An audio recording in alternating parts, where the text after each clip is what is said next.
Y vale, ya son las 4 y bueno, vamos a continuar con estas jornadas de filosofía en la rede.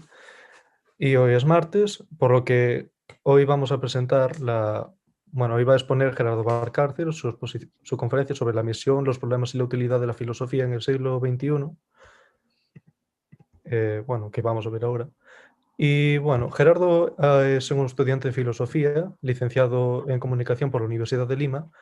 Va a presentar dentro de unas semanas su doctorado que hace en la Universidad de Santiago de Compostela y estudió el máster de filosofía con itinerario de conocimiento y comprensión del mundo en la Universidad de Santiago de Compostela también.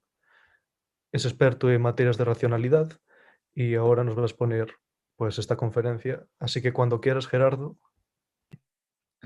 Bueno, muchas gracias. Bueno, pues creo que ya puedo comenzar. Así que, nada, buenas tardes. Me presento. Me llamo Gerardo Valcárcel. Como acaba de decir mi colega, sí, soy un doctorando y mi especialidad es la racionalidad humana. De hecho, la tesis que voy a defender en unas pocas semanas versa sobre la racionalidad y la dinámica hipermoderna. Aunque, bueno, ese ya es otro tema. Así que, bueno, para ser sincero, yo me considero un tipo bastante simple, así que tranquilos, no voy a darles la chapa, como dicen aquí en España. Intentaré ser lo más directo que pueda. Así que, bueno, la breve exposición que a continuación van a escuchar, pues lleva por título La misión, los problemas y la utilidad de la filosofía en el siglo XXI. Voy a intentar buscar pues la densidad y alejarme de toda floritura. ¿Por qué? Muy simple, porque creo que cada uno de estos temas podría tratarse tranquilamente de forma independiente en conferencias paulatinas de varias horas.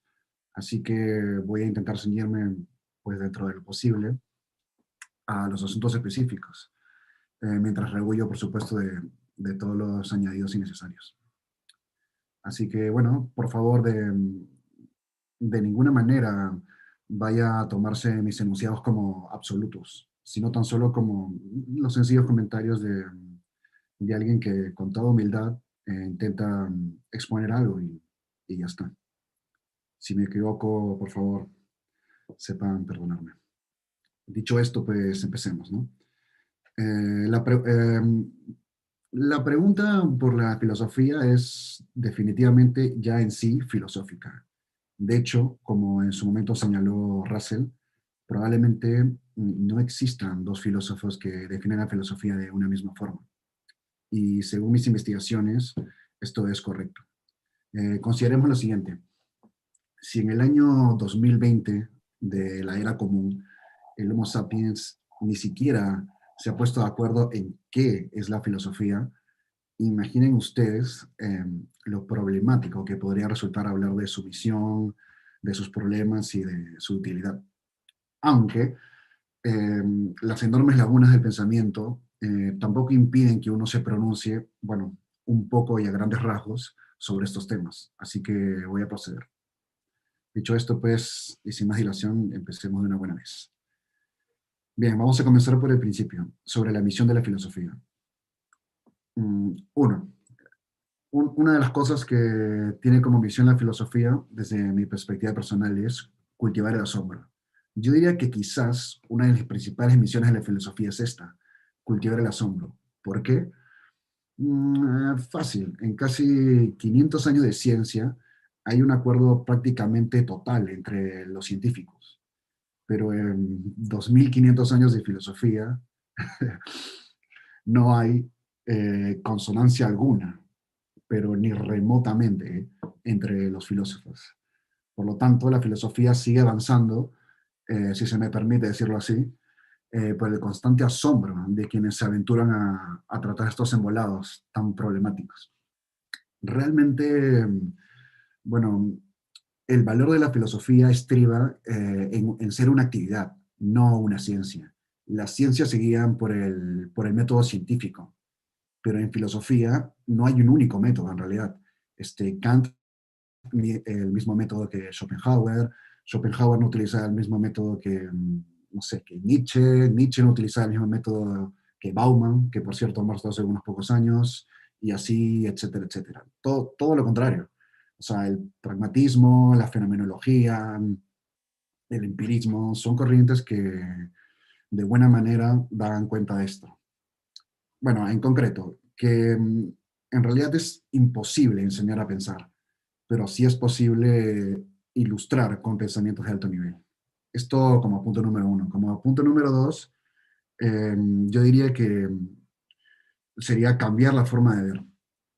Otra de las misiones de la filosofía es cambiar la forma de ver, sin duda. Eh, Piensen que hoy es muy fácil opinar, ¿no? Las redes sociales, sobre todo, están llenas de, bueno, Facebook, Instagram, Twitter, están llenas de opinólogos, por aquí, por allá, que balbucean un sinfín de cosas. Todos tienen, o sea, todo el mundo se pronuncia y todos tienen algo que adicionar sobre algo. Pero alguien a quien realmente ha tocado la filosofía sabe que, bueno, que toda visión supone una división, porque uno siempre ve desde un lugar.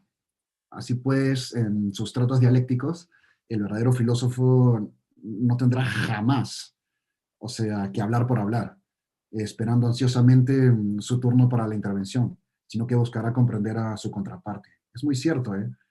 La filosofía tiene también la misión de abrir las mentes. Esto por este lado. Como número tres, yo diría que la filosofía tiene la misión de eliminar el dogmatismo. Bueno, la persona dogmática sostiene creencias por las que no da razones. Es muy simple. De hecho, la mayoría de agentes que se autocatalogan religiosos son dogmáticos. Y yo, bueno, humanísticamente los entiendo, pero intelectualmente no puedo respetarlos en lo absoluto. Cuando uno es dogmático, no prioriza criterios racionales, sino posiciones sensibles. Sin embargo, pues en este punto sucede algo paradójico y también bastante curioso, ¿eh? Ya que nadie, o sea, ni siquiera el filósofo más sagaz, puede ser 100% no dogmático. Cuando Descartes defendía el cogito ergo sum, el clásico pienso luego soy o pienso luego existo, creía en realidad dogmáticamente en que su memoria no lo engañaba. Mal que bien, podrá decirse que la mayoría de los filósofos llegan a sus creencias por razonamientos lógicos, pero la verdad es que muchas veces ellos también lo hacen por cuestiones estéticas y afectivas, aunque cueste creerlo. Bien, cuando Fichte decía la clase de filosofía que uno elige depende del tipo de persona que uno es, no caía en error, es algo muy cierto. A ver, en otras palabras, la filosofía pretende eliminar el dogmatismo, pero tendiendo ella misma, en muchas ocasiones, hacia lo dogmático. Hume no caía en error al alegar que la razón era esclava de las pasiones. Eso sí, el dogmatismo de los filósofos es más burdo que el de la gente normal, pero ahí está, y eso es innegable, le duela a quien le duela. Eh, Quizás esta sea la razón de por qué la mayoría de filósofos académicos en la actualidad dejan de ser investigadores y pasan a convertirse más que nada en ideólogos. Permítanme aquí darles unos ejemplos. A mí en los estudios de posgrado me han dictado clases doctores que, que hace 25 o 30 años se doctoraron con tesis sobre un filósofo o un tema en específico, vamos a decir, bueno, es mejor no decir nada, pero, y que bueno, y que 30 años después siguen dando las mismas materias de los mismos temas que trataron en su tesis doctoral. Es como si yo hoy año 2020 y luego en el 2050 siguiera hablando de las teorías de Lipovetsky, de qué dijo, ¿me entienden? No hay una preocupación por indagar en cosas nuevas, sino se han convertido en unos meros repetidores. Y estos son profesores que, bueno, que yo no tengo por qué nombrar ni nada de esto, pero que están ahí y que se supone que deberían tender al pensamiento en su forma, a la forma más natural posible, pero están atascados décadas, hablando una y otra vez de lo mismo y, bueno, Esto es con respecto al punto 3 de la misión de la filosofía. Como punto 4 yo diría que se puede hablar que la filosofía, una de las misiones de la filosofía, perdón, sería especular sobre asuntos donde el conocimiento exacto no llega. Bien, a lo largo de la historia, muchos temas han pasado de filosóficos a científicos. Téngase por caso la teoría atómica elaborada por Leucipo y Demócrito casi 5 siglos antes de la era común o antes de que naciera Cristo. Eh, y bueno, algo descubierto y probado no interesa demasiado a la filosofía, como puede ser, por ejemplo, no sé, las leyes de la mecánica clásica. Más bien le fascina lo problemático, como la mecánica cuántica, la infraccionabilidad del quark o el determinismo biológico. Por eso cuando se descubre o se demuestra algo, deja de ser filosófico y pasa a ser científico. En pocas palabras, teorizar sobre las cuestiones que las ciencias exactas no tienen la capacidad de abordar es otra de las misiones de la filosofía también. Luego, como punto 5 diría que la filosofía tiene como misión, sí, mostrar que muchas cosas valoradas como conocidas no las conocemos realmente.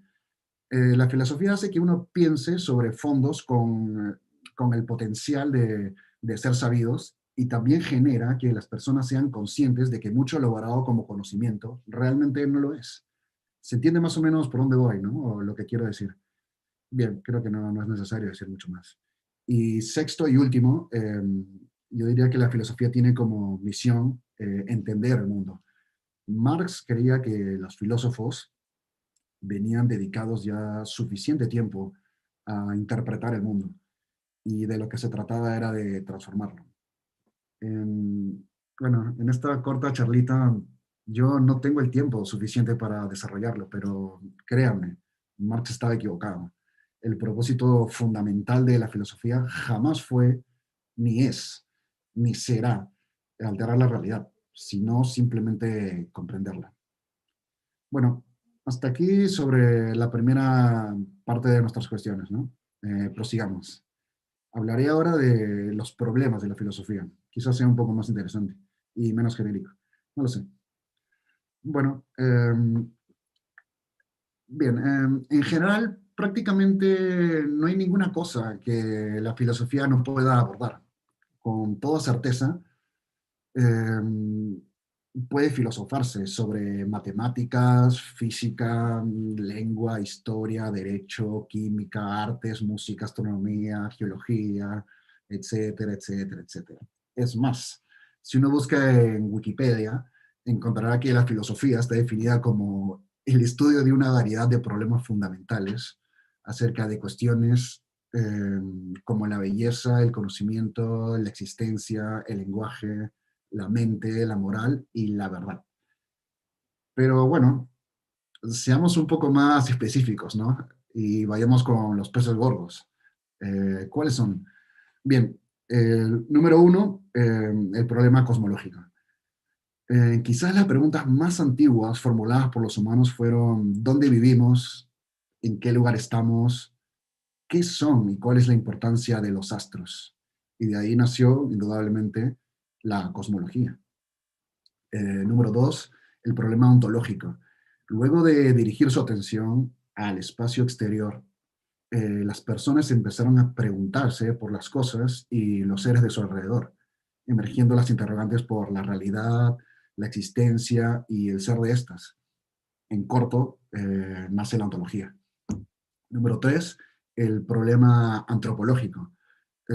Después de cuestionarse de su alrededor, los individuos pasaron a concentrarse en sí mismos, preguntándose, mejor dicho, qué les hace ser lo que son y qué los diferencia de los demás.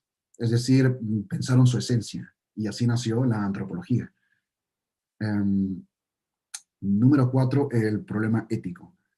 Al preguntarse por sí mismos, los sujetos sintieron la imperiosa necesidad de mirar también al otro y germinaron las preguntas por la acción humana, mm, más que todo para intentar comprender por qué hacemos lo que hacemos y qué es lo que deberíamos hacer. Como seguramente ustedes ya están pensando, así nació la ética.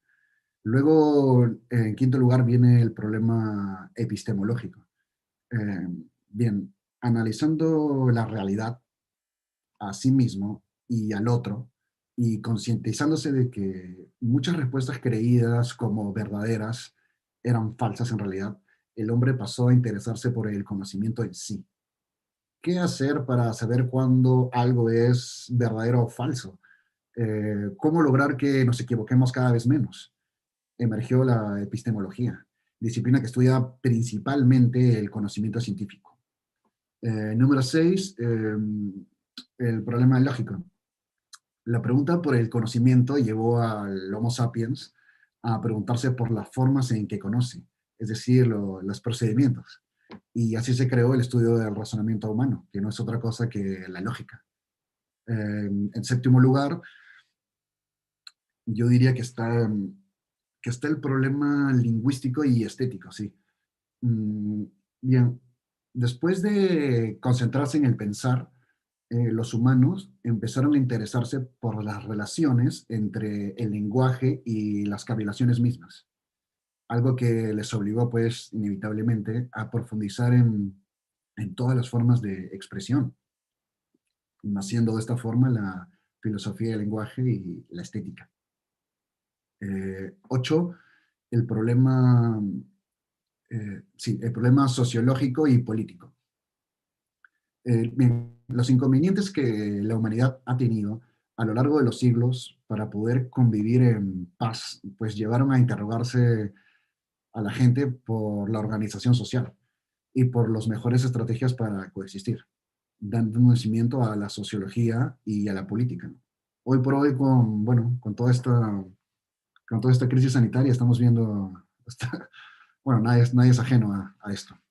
Y bueno, yo diría que noveno y último eh, sería el problema metafísico y religioso. Finalmente, la falta de respuestas a muchas preguntas y la preocupación por la muerte llevaron a nuestros ancestros a preguntarse por realidades más allá de lo que sus sentidos le permitían experimentar, y dando así nacimiento pues a la metafísica y a la religión.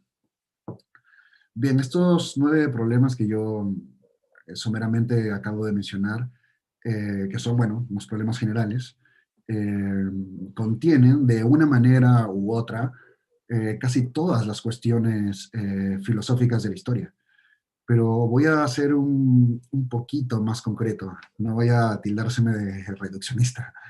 Tenemos entonces también pues el problema de la inducción, el problema de la naturaleza y de la existencia de la materia, el problema del idealismo y claro, de paso de todos los sismos, el problema de lo real y lo aparente, el problema de los principios generales, el problema de los universales y de los trascendentales, el problema del conocimiento intuitivo y por supuesto, uno de los más lindos, el problema de los límites del propio conocimiento filosófico. Bien, hasta aquí con respecto a esta segunda cuestión. Y por último, sobre la utilidad de la filosofía. Bien, tengo entendido que esta charla debía durar un poco más, pero la verdad es que yo he pretendido resumirla en menos tiempo porque creo que, bueno, que no hace falta decir mucho más de lo que hay preparado, puesto que estos temas no, no merece más tiempo en realidad, y mi pretensión era justamente explicarlo de la manera más reducida posible. Pero bueno, aún no acabo, aunque ya estoy en el minuto 70 del partido. Bueno, seré muy claro a este respecto. Valorando la mentalidad del siglo XXI, no hay duda de que la filosofía no sirve para nada. Repito, no sirve para nada. Y está bien que sea así. De hecho, eso mismo la hace ser la ciencia de las ciencias, el saber máximo, la cúspide del intelecto. Confíen en mí, no son las matemáticas, no es la física, ni nada de esos saberes estereotipados, es la filosofía. Yo espero, de hecho, en algún momento debatir con algún experto en ciencias formales para, bueno, como decimos en Perú, para bajarlo de su nube. Eh, Más aún, siempre he creído, y bueno, aquí me salgo un poco de cuadro, que si existiera algún tipo de inteligencia fuera de esta Tierra, que no fueran simplemente organismos unicelulares y que tuvieran una, vamos a decirlo así, una capacidad de razón tanto más potente que la de nosotros, si hubiera algún tema por el que se interesarían, sería definitivamente la filosofía. Estoy convencido de que no les importaría tanto las cuestiones de último momento en física de partículas o en los últimos embolados en los que está metida la química. Creo que lo que les fascinaría, en mi opinión personal, por supuesto, sería sobre todo y más que nada la filosofía. En pocas palabras, los aliens tenderían a ser filósofos. Y también, ojo, he de decir que si tuvieran este sentido, valorarían que nuestro invento más genial es la música. Pero bueno, esto es otra cuestión y quizás en alguna otra oportunidad podamos hablar de ella. Hoy por hoy no viene al caso. Es increíble, pero bueno, en esta economía de mercado en la que vivimos, todavía nadie ha encontrado la forma de extraer una rentabilidad económica de la filosofía, salvo para la docencia y en los más recientes años, para bueno, la desvergüenza del coaching ontológico. Hablar sobre esto me da tanta, mm,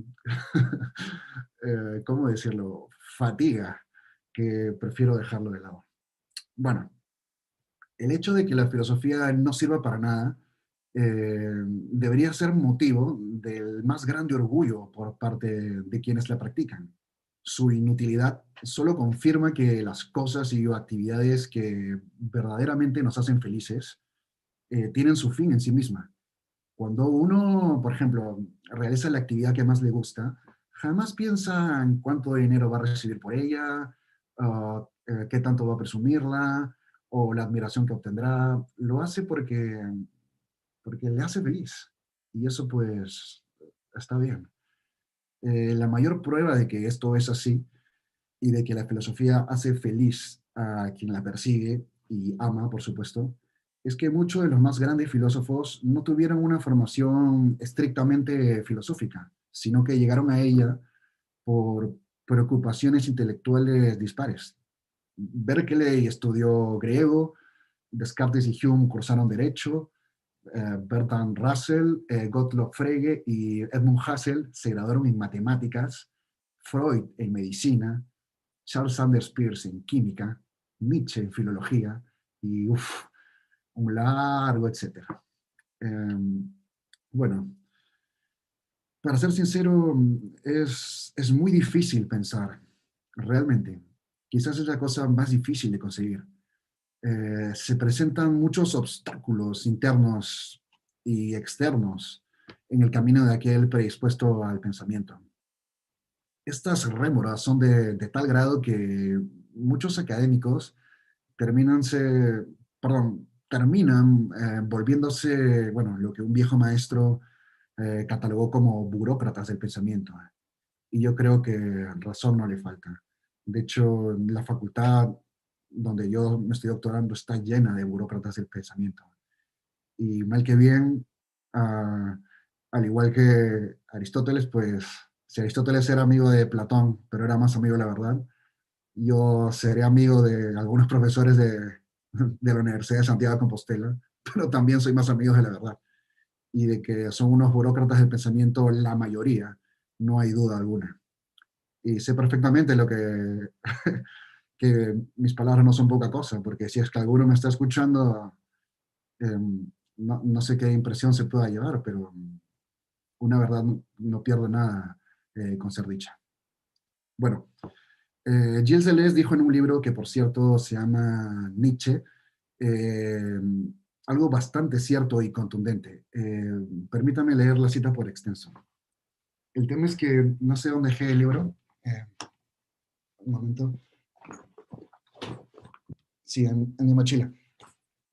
Perdón. Vale.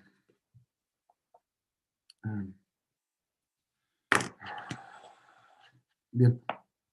em, esto lo dice Deleuze. Cuando alguien pregunta ¿para qué sirve la filosofía?, la respuesta debe ser agresiva, ya que la pregunta se tiene por irónica y mordaz. La filosofía no sirve ni al Estado ni a la Iglesia, que tiene otras preocupaciones. No sirve a ningún poder establecido. La filosofía sirve para entristecer. La filosofía sirve para entristecer. Una filosofía que no entristece o no contraría a nadie no es filosofía. Sirve para detestar la estupidez. Hace de la estupidez una cosa vergonzosa. Solo tiene este uso: denunciar la bajeza del pensamiento bajo todas sus formas. ¿Existe alguna disciplina fuera de la filosofía que se proponga la crítica de todas las mixtificaciones, sea cual sea su origen y su fin? Denunciar todas las ficciones sin las que las fuerzas reactivas no podrían prevalecer. Denunciar en la mixtificación esta mezcla de bajeza y estupidez que forma también la asombrosa complicidad de las víctimas y de los autores. En fin, hacer del pensamiento algo agresivo, activo y formativo. Repito, hacer del pensamiento algo agresivo, activo y afirmativo. Hacer hombres libres, es decir, hombres que no confundan los fines de la cultura con el provecho del Estado, la moral o la religión. Combatir el resentimiento, la mala conciencia que ocupan el lugar del pensamiento. Vencer lo negativo y sus falsos prestigios. ¿Quién? Se pregunta Deleuze. ¿Quién, a excepción de la filosofía, se interesa por todo esto? La filosofía como crítica nos dice lo más positivo de sí misma, empresa de desmitificación. Y a este respecto, que nadie se atreva a proclamar el fracaso de la filosofía. Les recomiendo este librito. Bueno, yo diría entonces, a modo general, pues que la filosofía nos ayuda a posicionarnos ante cualquier tipo de problema, a discriminar cuáles son los estímulos trascendentales de fondo y a amueblar muy bien la cabeza para el devenir. Ni más ni menos que esto. Muchas gracias. Bueno, pues muchas gracias a ti, Gerardo. Espera, voy a eliminar el anclaje. Creo que ya está. Sí.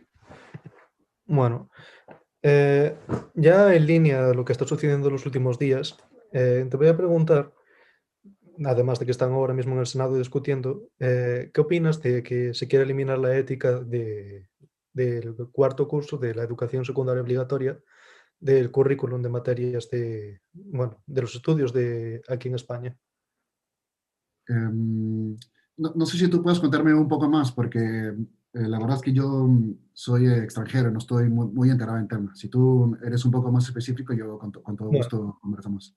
aquí normalmente hay una materia que se llama ética, en cuarto de eso, donde se imparten los distintos paradigmas a Cuarto de diferencia la ESO es cuarto de secundaria.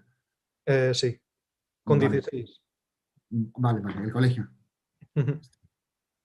Pienso que, y el curso, pero dictaban un curso llamado ética, que ahora quieren eliminar, es lo que me estás diciendo. Sí, Pues tío, que yo diría que no quieren que pensemos. Creo que, bueno, es un tema controversial también, porque no sé si la ética en sí misma puede enseñarse. Hace poco, bueno, mientras me estuve doctorando, leí todo Platón, y que por cierto me resultó fascinante. Y no sé realmente si en un curso de ética de la ESO, como has dicho, o en la universidad, un curso de educación superior de ética, no sé si realmente en un curso de ética se te puede enseñar a ser más ético. En todo caso, quizás, no lo sé. Lo que se enseña es doxografía de la ética, es decir, quiénes trataron la ética, qué dijeron sobre ella, quiénes aportaron una u otra cosa. Pero la verdad es que, al igual que el pensamiento propio, no sé si la ética es enseñable realmente. Quizás sí, quizás algunos puntos sí. Yo la verdad es que no sé de ética poco o nada realmente y yo te respondo así de manera improvisada, pero en todo caso cualquier materia, sea así o no, creo que cualquier materia que involucre algún tipo de conexión con unas ramas filosóficas, independientemente de cuál sea, no solo jamás debería ser eliminada de un programa de estudios obligatorio. Al contrario, creo yo que debería sumarse mucho más. O sea, yo soy partidario de que la filosofía deberían enseñarla. A mí personalmente, la primera vez que me dictaron una clase de filosofía fue cuando tenía 16 años, en Quito de secundaria. En Perú no existe lo que aquí llaman, bueno, no recuerdo ahora, pero sé que la gente que quiere entrar a la universidad tiene que pasar por 2 años de, bueno, no recuerdo el nombre. Sí, de bachillerato. Bueno, en mi país no existe esto. Y solamente llevamos filosofía un año, el último año de secundaria. Pero, pues si yo tuviera algún tipo de voz y voto o pudiera pronunciarme a este respecto, yo diría que deberían enseñar filosofía por lo menos los 3 últimos años del colegio, porque para mí bueno, que para mí nada es más importante que la filosofía, porque a través de la filosofía podemos tratar cualquier otro tema, desde una perspectiva mucho más analítica y consensuada. En resumen, y para no extenderme demasiado, porque no es mucho mi estilo, pienso que está mal. De hecho, muy mal, tío. Y respecto a una crítica que hacías antes, a por ejemplo, a posiciones como las de, bueno, como Descartes o tal, que asumían un dogmatismo, pero en redundancia casi todos los filósofos, ¿no crees que todas las perspectivas filosóficas al final se acaban comprometiendo o, bueno, comprometiendo, o siendo dogmáticas en un aspecto, ponerme metafísico o metodológico? Por supuesto, era justamente lo que yo dije hace unos momentos cuando estaba hablando, que por más que, bueno, que por más que se crea que el filósofo, bien, el filósofo por supuesto que está más versado en muchas cosas que, vamos a decirlo así, que el común de la gente no lo está, pero realmente sí, hasta el filósofo más sagaz está comprometido con algún tipo de dogmatismo.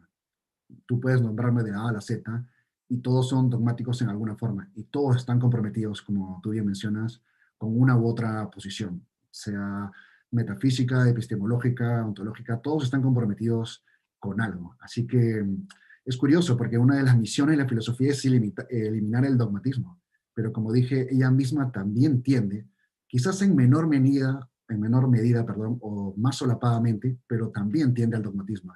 De hecho, creo yo que es que sin no tendría sentido siquiera, me parece, dedicarse al pensamiento. Uno tiene que comprometerse con algo.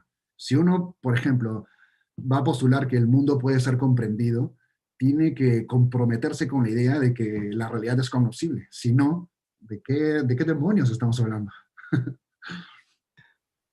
Y por último, a raíz de esto, sería, entonces, ¿qué sentido tienen, por ejemplo, las discusiones filosóficas cuando ya tenemos desde un primer momento una posición u otra que nos obliga? ¿Realmente podría alguien abandonar su posición? Sí, yo creo que sí. Porque creo que solamente el verdadero filósofo pero el verdadero, ojo, es capaz de cambiar de forma de pensar radicalmente. Es decir, solamente quien realmente entiende de qué va la filosofía puede decir, ¿sabes qué? He tenido 20 años equivocado y esta teoría filosófica o este paradigma que defiendo era erróneo y ahora me doy la vuelta para allá. A la gente normalmente le cuesta mucho hacer este tipo de cosas. Imagínate un teísta que tiene, bueno, familiares míos, grandes amigos, que han defendido una posición religiosa o metafísica de la creencia en, no sé, en Jesús, la Virgen María y todos los ángeles que están en el cielo. Imagínate que tras 70 años realmente cambie de página y diga, ¿sabes qué? Todo esto han sido puras bobadas, he perdido el tiempo y a partir de ahora me vuelvo agnóstico, ignóstico o ateo, anticlerical o lo que sea. Es muy difícil que esto pase.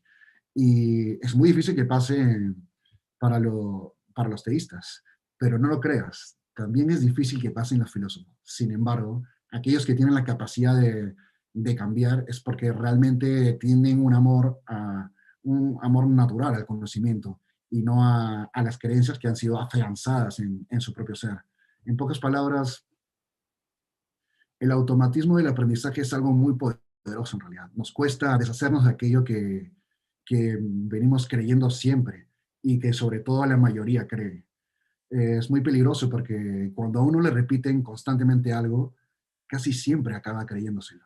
Entonces, tener la valentía y sobre todo la determinación de decir, mira, me he pasado 5, 10 años o toda una vida creyendo una cosa que ahora me parece que no es así, este, solamente es propio de alguien que ama el conocimiento en su forma más pura. Mm. A mí este año me ha pasado con el realismo matemático, pero aún así lo sigo defendiendo en parte. Sí, está bien. Y bueno, y a mí me ha pasado con otras cosas y no hay que tener miedo, bro. Si uno ve que ha estado equivocado, pues a decir, estaba mal o ahora cambié de posición. Y es más, puede pasar que, bueno, que en este caso, realismo matemático, puede pasar que hayas sostenido una creencia antes, que ahora cambies y que luego en 15 años, después de una ardua investigación, regreses a tu posición primera. Este tipo de cosas pasan y pueden pasar. Y creo yo que alguien no es ni más ni menos, ni más tonto, menos listo, lo que sea, por cambiar. Al contrario, solo me demuestra qué tan implicado está con aquello que está estudiando o en lo que está metido. Podríamos hablar de, por ejemplo, como Putnam, como Hilary Putnam, un ejemplo de filósofo que ha cambiado bastante en su perspectiva. Sí, sí, No so- aunque yo, sinceramente, sería más sensato que tú comentaras sobre él, porque yo la verdad es que sé muy poco sobre Putnam. bueno, ha variado en sus perspectivas mucho. Igual que Quine, que empezó siendo Sí, nominalista y acabó siendo realista, pero sí, sí, esto pasa, pero bueno, es parte de este mundo, de este mundo de filosofía. Y también en ciencia la gente también cambia. Quizás un poco menos que en filosofía, pero bueno. bueno, si hay alguna duda más, que creo que no, podemos dar por aquí por finalizada tu conferencia y muchas gracias Gerardo por asistir y No, gracias a ofrecerte ti. y dar esta conferencia y a Ha los que sido, nos estén viendo por YouTube. ha sido para mí un placer. Espero que nos podamos volver a ver pronto. Gracias. Bueno, y nos volvemos a ver a las 5:45 con música y filosofía, mismo asunto, distintos lenguajes, que nos presenta Alicia Ibáñez de la Universidad de Granada. Hasta Así que luego. hasta dentro de una hora y algo. Ok.